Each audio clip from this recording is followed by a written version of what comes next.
Olá pessoal, tudo bem? Eu sou o Daniel e nesse vídeo nós vamos conversar sobre um assunto muito interessante: ciclo de desenvolvimento de software. Eu fui convidado, na verdade, numa conversa com uma amiga de São Paulo, a Amanda. Muitos dos meus alunos já a conhecem, tem inclusive vídeos dela aqui no canal. A gente, numa conversa, se desafiou a oferecer atividades de prototipagem, de desenvolvimento de protótipo de software para profissionais, para alunos que não são da área de ciência da computação. Então, o desafio é criar uma base para prototipagem para não computeiros. E nessa série, nós temos 3 abordagens, necessárias todas as 3. Linguagem de programação e qualidade de código, qualidade de programação, ciclo de desenvolvimento, que a gente vai falar a partir de agora, e interação humano-computador, para poder considerar os pontos de vista do usuário desde o início da proposta de desenvolvimento. Vamos, então, para a nossa agenda de agora. Ciclo de desenvolvimento de software. Para falar sobre isso, nós precisamos conversar sobre o processo de desenvolvimento. O modelo codifica-remenda, que é o modelo mais utilizado por aquelas pessoas que estão ou iniciando na área de computação, ou que são de outras áreas e estão iniciando na programação diretamente, ainda mais nos dias mais atuais, onde se tem muitas plataformas de desenvolvimento orientado a blocos, interfaces muito amigáveis e fáceis de manipular. E aí a gente vai falar sobre um modelo com ciclo de vida cascata, que é o modelo clássico, espiral, citar alguns outros ciclos de desenvolvimento e dar algumas dicas para a prototipagem. Então, vamos conversar um pouco sobre esses assuntos. A primeira coisa que a gente precisa entender é em relação ao processo. O ponto de partida para a arquitetura de um processo é a escolha de um modelo de ciclo de vida. O que quer dizer isso? Que os passos podem ser ordenados ou parcialmente ordenados e pode existir paralelismo ou não. A base de tudo que a gente vai conversar a partir de agora está demonstrada aí na imagem.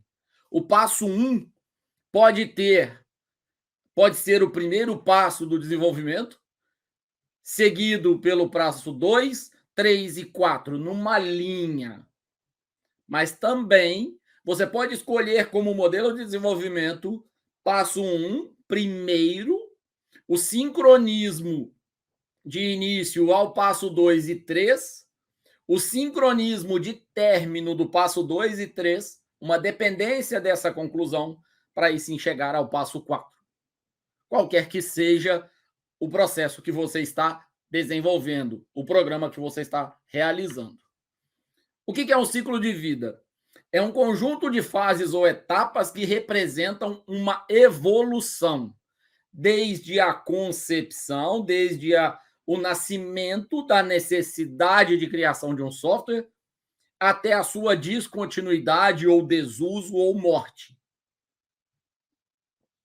E para isso é necessário que a gente tenha uma ordenação das atividades, tanto pensando no desenvolvimento, mas principalmente pensando na concepção do sistema e na manutenção do sistema. Uma boa qualidade no processo de desenvolvimento e no produto final está relacionada diretamente com a escolha do modelo de ciclo de vida que foi escolhido pela equipe. Então, tomem cuidado, porque essa noção de processos, encadeamento de processos, como você vai desenvolver, em que ordem, quem tem responsabilidade sobre o que, em que momento do projeto, é muito importante. Elementos de cada uma das fases, você vai precisar estabelecer para cada uma daquelas etapas, fase 1, 2, 3, 4, que eu mostrei no diagrama, quais são os produtos aceitos das fases anteriores, os recursos necessários apenas para esta etapa, os produtos resultantes desta etapa, e por produtos, entendam, nós podemos estar falando em modelo, documentação, código, desenho de interface, telas do sistema desenvolvidas, tudo isso. Então, nós não estamos chamando de produto apenas o código, apenas o programa sendo executado, ok? Além disso, quais são os métodos que vão ser adotados na fase de desenvolvimento? Então, vejam, a gente falou sobre linguagens de programação num outro vídeo dessa série. Qual é a linguagem, qual é o paradigma de programação? São fundamentais para que você tenha uma noção clara dos métodos e você possa efetivamente desenvolver neste ciclo que você escolheu. Um modelo codifica-remenda é um modelo onde o programador ou o aluno ou um entusiasta em programação conhece uma linguagem, conhece uma plataforma, conhece um ambiente de programação e começa a estudar de forma muito espaçada linguagem, possibilidade de resultado e, em geral, ele vai começar modificando exemplos. É o ciclo de vida mais caótico, porque vai se iniciar o desenvolvimento e, à medida que os erros forem aparecendo, que as dúvidas forem aparecendo, vai se realizar vários loops de sai para buscar alternativa, sai para buscar alternativa, sai para buscar alternativa. Eventualmente vai se encontrar problemas de descontinuidade, não é possível fazer, tem que fazer remendo para continuar. Mas, infelizmente, é o ciclo mais utilizado, esse modelo codifica remenda. Iniciar pelo código é um erro. É preciso que as pessoas iniciem sempre por uma modelagem que pode ser o mais simples possível. Pode ser um rascunho, pode ser um desenho de interface com fluxograma, com diagrama simples, mas você precisa ter em texto e visualmente uma noção muito clara do que você espera do resultado. E aí, a partir desse ponto, você vai analisar diferentes linguagens, diferentes ambientes, diferentes paradigmas de programação e vai escolher qual é o arcabouço que vai possibilitar o resultado que você espera. O ciclo de vida clássico, e esse é muito importante vocês entenderem, porque ele é bastante utilizado, principalmente para projetos pequenos. Ele envolve o seguinte: engenharia de sistemas, análise, projeto, codificação. Reparem que apenas neste momento aqui inicia-se a parte de codificação, de programação, depois teste e manutenção.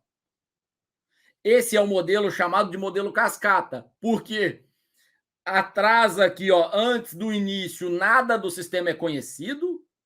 Há uma demanda do sistema, é feita toda a parte de engenharia, análise, projeto. E ao final, o sistema é entregue e ele entra numa fase de manutenção que é uma fase infinita. Ou que é uma fase que chegou na manutenção, acabou. Isso incorre muito numa descontinuidade do sistema que foi desenvolvido. Por quê? Porque, reparem, o modelo de ciclo de vida clássico ele não prevê uma verificação na manutenção e um recode. Ele vai ser um ciclo de vida que vai linear. E esse é um problema. Então, o que a gente vai fazer na parte de engenharia e análise? Identificar quais requisitos, sem se preocupar como eles serão implementados. Reparem, o como vai ser uma restrição da linguagem, do paradigma, do ambiente. Nesta primeira fase, você quer identificar quais. identificar quais é fundamental para que você consiga entender qual é a expectativa de resultado, qual é a expectativa de passo a passo de desenvolvimento. Você quer uma tela com alguns dados, a próxima tela com relatório? Esse relatório tem gráfico, tem tabela? Que tipo de dinâmica eu quero nesse gráfico? É um gráfico estático ou eu posso manipular? Eu posso, utilizando o mouse, por exemplo, dar zoom para ver mais detalhes das informações no mapa ou não? Dependendo dos requisitos que você quer, que você precisa desenvolver, você vai, a partir daí, para a fase de projeto, que vai começar a te dar uma base melhor do como desenvolver. Então, a fase de projeto vai ser a representação das funções do sistema em uma forma que possa ser transformada em um ou mais programas. Reparem que até este momento você ainda não estabeleceu que é um sistema computacional apenas. Ali você vai definir estrutura de dados, é uma pilha, é uma fila, é uma matriz. A arquitetura de software vai rodar o quê? No celular, num tablet, num computador? Num computador com multiprocessadores? Vai precisar ter placa de vídeo? Como é que você vai lidar com GPU? Precisa ser em tempo real ou não precisa ser em tempo real? Quais os procedimentos? Qual é a interface? É uma interface apenas visual? Tem interação do usuário por teclado e mouse? Só por mouse, só por teclado? Interação através do dedo do usuário? Ou é uma TV, uma Smart TV, que a interação é por um controle cujo design, cuja quantidade de botões foi estabelecida pelo fabricante da TV? Quais são as funções que você vai necessitar ali? Aí você passa à fase de codificação. O processo deve ser traduzido numa forma legível por máquina, usando uma linguagem de programação adequada. Para isso, vejam o módulo linguagem de programação. E se o projeto for executado detalhadamente, ou seja, se até a fase anterior eu tiver o máximo de detalhes possível, eu agora tenho uma codificação mais fácil de fazer, porque eu já tenho um alinhamento adequado de expectativa. E aí, uma vez que se terminou a codificação, reparem que a gente está falando do ciclo de vida clássico, você passa a testes tanto internos, verificando se trechos do código funcionam adequadamente, quanto externos, de modo que pessoas de outros lugares, de modo que outras pessoas da própria equipe, de modo que você possa ter interação entre programas diferentes, do tipo produtor-consumidor. E é nessa fase de testes que você vai identificando cada uma das dificuldades e corrigindo. Obviamente, vai ter teste que vai ser possível corrigir, vai indicar um erro que é possível corrigir, vai ter teste que vai indicar um erro que não é possível corrigir, pelo menos na atual plataforma, na atual linguagem de programação escolhida. Ok? No modelo de ciclo de vida clássico, identifiquei no teste que houve uma escolha errada de linguagem de programação e de paradigma e de ambiente de desenvolvimento. O que pode ser feito? Muito pouco. Porque você já gastou grande tempo aqui atrás, você deveria ter pego essa característica lá atrás. Não agora na fase de teste. Mas você pode pegar aqui e aí, óbvio, vai te gerar um grande retrabalho. Por isso, faça as fases anteriores à codificação muito bem feitas. Pode gastar pouco tempo com elas, ok? É importante, inclusive, que você converse com pessoas que são mais familiarizadas com a área de computação, porque certamente você vai conhecer problemas similares ao seu, desenvolvido por outras pessoas e já tendo uma certa validação da plataforma que pode ser utilizada. E aí se chega na fase de manutenção. O que é importante da fase de manutenção? No ciclo de vida clássico, ela vai ser o quê? Erro que foi encontrado, vai ser corrigido. O software deve ser adaptado a fim de acomodar mudanças em seu ambiente externo. Só que tem problemas. Por quê? Porque se o erro foi encontrado e envolve uma alteração em fases iniciais, a gente já disse que o ciclo de vida clássico vai dificultar a correção. Se o cliente solicita um acréscimo funcional, uma nova tela, uma nova funcionalidade, você teria que voltar aqui no projeto. Isso é ruim. O ciclo de vida clássico não prevê isso. E se o cliente solicita melhoria de desempenho, você tem um retrabalho muito grande, porque é lógico, se eu altero algo na fase de projeto, vai escorrer pelas outras fases, essa alteração vai impactar as outras fases e a gente tem que tomar cuidado com isso. Algumas questões relativas ao ciclo de vida clássico. Primeiro, um ponto extremamente importante: encoraja a especificação do sistema de início. Quanto mais você conhece o sistema que você quer desenvolver antes de iniciar o desenvolvimento, melhor. Capacita o gerente a caminhar progressivamente e descobrir possíveis erros. Quanto antes você identifica o erro, melhor. Menor a quantidade de retrabalho. Mais fácil corrigir algo que você identificou na fase de projeto do que identificar um erro de projeto na fase de codificação ou na fase de teste. Os produtos das fases anteriores são utilizados como base para as próximas. A demanda na produção de uma série de documentos é muito grande e é feita no decorrer do processo. Por quê? Se eu tenho uma fase apenas de projeto, toda a documentação do projeto de sistema tem que ser concluída antes de passar à próxima fase. Toda a parte de codificação, de programação, tem que ser concluída na fase específica. Toda a fase de teste tem que ser concluída ali. Ok? E isso não é indicado, obviamente, para sistemas com grande interação com o usuário. Porque o usuário vai solicitando alterações e vai mudando de ideia e vai mudando de opinião. E o ciclo de vida clássico não prevê que você fique fazendo vai e volta, porque isso vai impactar. Por exemplo, ter uma nova tela de relatório, um novo modelo de relatório, impacta o projeto do sistema.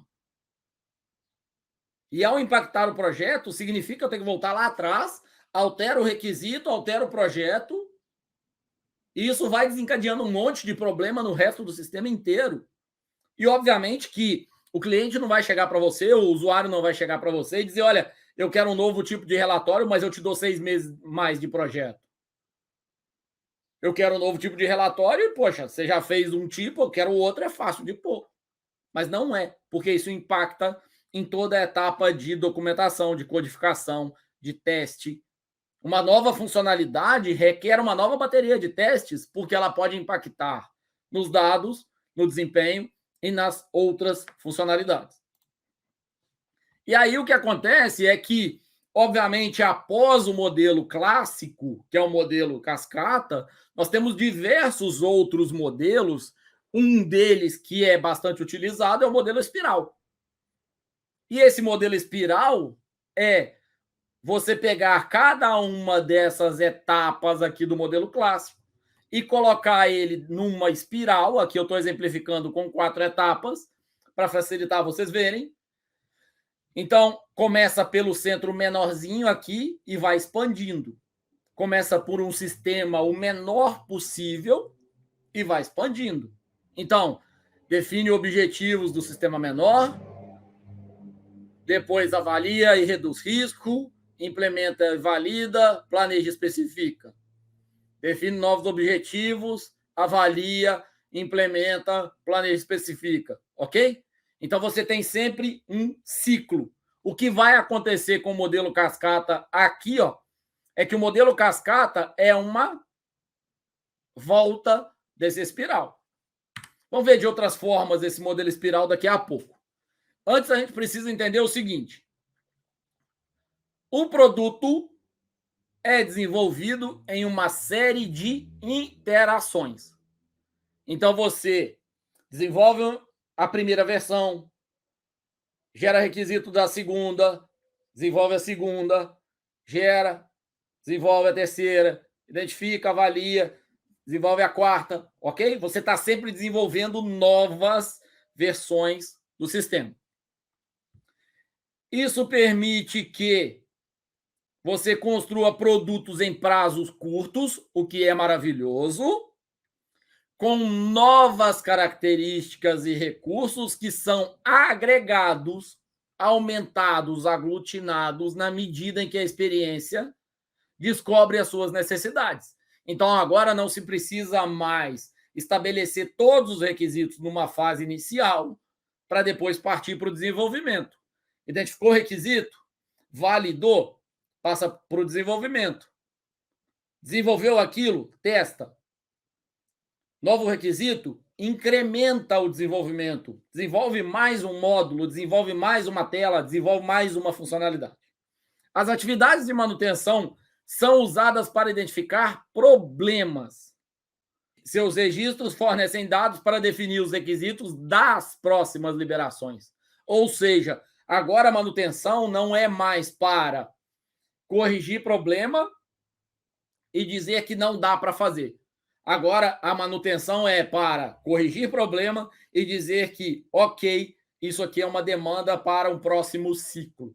E óbvio, junto com o cliente, você vai poder estabelecer qual é a ordem de prioridade para os novos ciclos. Outra visão, então, para simplificar em relação ao modelo espiral, eu tinha colocado essa primeira imagem, agora vamos para outras imagens representando a mesma ideia, ok? Então vamos lá. A cada ciclo você tem a sequência de etapas. Cada autor vai dizer que esses modelos eles têm sequências diferentes de etapas. Então, no cascata que eu trouxe, ele está com 6 etapas. Aqui o espiral está com 4. Nessa primeira imagem da esquerda. Nessa imagem do meio já tem mais outras 6 etapas. Aqui do lado, 1, 2, 3, 4, 5 etapas. Isso você pode estabelecer para o seu projeto. Mas você precisa ter a noção clara de que a linha preta na figura do meio aqui, ó, representa o ciclo completo do cascata. A linha azul, o ciclo completo do cascata. A linha vermelha também. Qual é a grande diferença? É que ao terminar a linha preta, avaliação pelo cliente.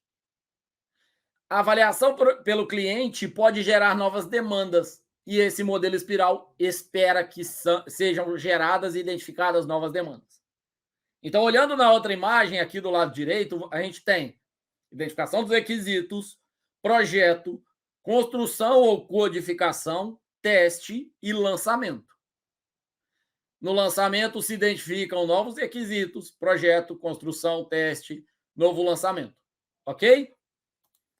Uma outra forma de visualizar é essa aqui embaixo, onde a gente consegue perceber uma variação importante em relação às imagens anteriores, que é o seguinte: você pode ter etapas que duram mais tempo e etapas que duram menos tempo no modelo espiral. Então, nós temos variações do modelo espiral. Eu trouxe aqui de forma bem básica, bem do início, para que vocês possam começar a conhecer e avaliar caso a caso para vocês o que é mais interessante.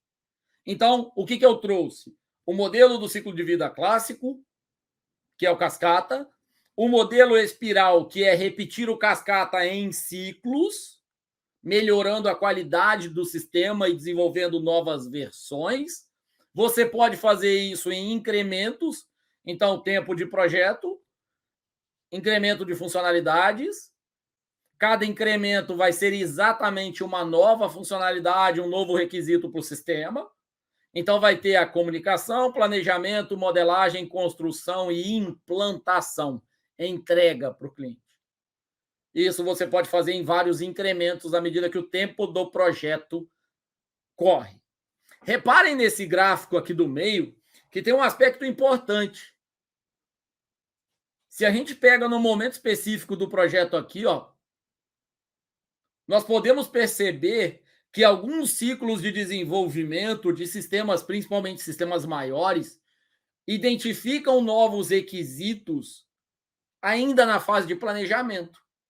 Logo, uma outra equipe de desenvolvimento começa um incremento 2.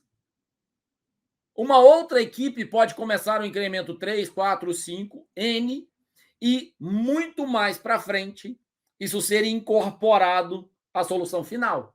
Quando a gente entra num aplicativo do Office, por exemplo, tá? E você clica lá no Excel ou no Google Planilhas, você quer inserir um gráfico. O desenvolvedor do Excel precisa apenas prever um menu, inserir o gráfico e uma interface que vai ser compartilhada. Agora, quem faz a funcionalidade itálico e negrito não precisa saber como funciona o gráfico. Quem faz a funcionalidade alteração de tamanho de letra não precisa saber como funciona o gráfico. Então, você começa a poder trabalhar em threads, em equipes diferentes em paralelo e, claro, você pode ter apenas uma entrega, ou seja, você chega num tempo T aqui na frente, junta isso tudo e entrega para o cliente, ou você pode ter versão 0, 0.1, 0.2, 0.5, 0.50, versão 1, versão 2, ok? Isso vocês precisam avaliar caso a caso. Então, como vai ser o protótipo que vocês vão desenvolver? Vai ser um protótipo que já é uma versão final do sistema? Ou vocês vão pensar num protótipo que preveja novas iterações, novas melhorias? Essas novas iterações, é possível outras equipes trabalharem em paralelo ou não? E aí você vai pensar no seu modelo de prototipação. Então, escolhida a linguagem de programação, escolhido o paradigma, escolhido o ambiente de programação, você vai parar e vai olhar para o ciclo de desenvolvimento. Olhando para o ciclo de desenvolvimento, escolher o modelo que você quer, você vai ao modelo de prototipação, onde você vai avaliar requisitos, elaborar um projeto rápido, construir um protótipo. Inclusive, você, para construir o protótipo, pode desenvolver numa linguagem, num ambiente de programação que seja mais fácil para demonstrar ao usuário final, uma versão rápida do sistema, mas depois você desenvolver uma versão mais consolidada, com uma linguagem de programação mais robusta. Pode, inclusive, ter 2 equipes fazendo isso. E aí você construiu o protótipo, avaliou se ele tem as funcionalidades adequadas. Por exemplo, eu já citei sobre a validação da data, validação de documentos, validação de preenchimento adequado de campo de dados, por exemplo. Depois você vai para o refinamento do protótipo e aí você entra em obtenção de requisitos novamente. Ok? Então, entendam, sistemas feitos sem planejamento adequado, sem pensar um pouco a respeito, sem rabiscar um pouco a respeito, estão fadados à descontinuidade muito rápida. Os sistemas de computação que têm sobrevida, que têm aderência, que têm desenvolvimento adequado, são aqueles que já, na concepção, prevêem uma evolução do sistema. Qual é o ciclo de desenvolvimento que você vai escolher? Aí é questão de estudar um pouco mais, de avaliar com cuidado cada um dos projetos. No entanto, eu acredito que esse aqui seja um conteúdo básico, fundamental para vocês entenderem. Terminando, existem muitos outros ciclos, muitos mesmo. Codifica remenda é o pior de todos, então nunca comecem pelo codifica remenda. O usuário precisa ser incluído durante o processo para otimizar o tempo e reduzir o retrabalho, e é necessário avaliar particularidades para tomar melhores decisões. E sobre o usuário, a gente vai conversar no outro vídeo da série, que é exatamente interação humano-computador e características do usuário. Ok? Então, nesse vídeo, nós falamos sobre ciclo de desenvolvimento de software, abordando rapidamente processo, o modelo codifica remenda, que é partir direto para o código, sem planejar, sem pensar, o modelo cascata, o modelo espiral, alguns outros modelos de paralelismo, de desenvolvimento em equipe, de distribuição de tarefas, para que a gente chegue na prototipagem que seja adequada ao nosso projeto a médio prazo, evitando assim descontinuidade, evitando assim dificuldades de manutenção e aumentando o retrabalho. Muito obrigado a você que acompanhou até aqui. Te convido a ver os outros 2 vídeos da série programação, linguagens de programação e legibilidade, qualidade de código e também de interação humano-computador e a importância do usuário no sistema de desenvolvimento.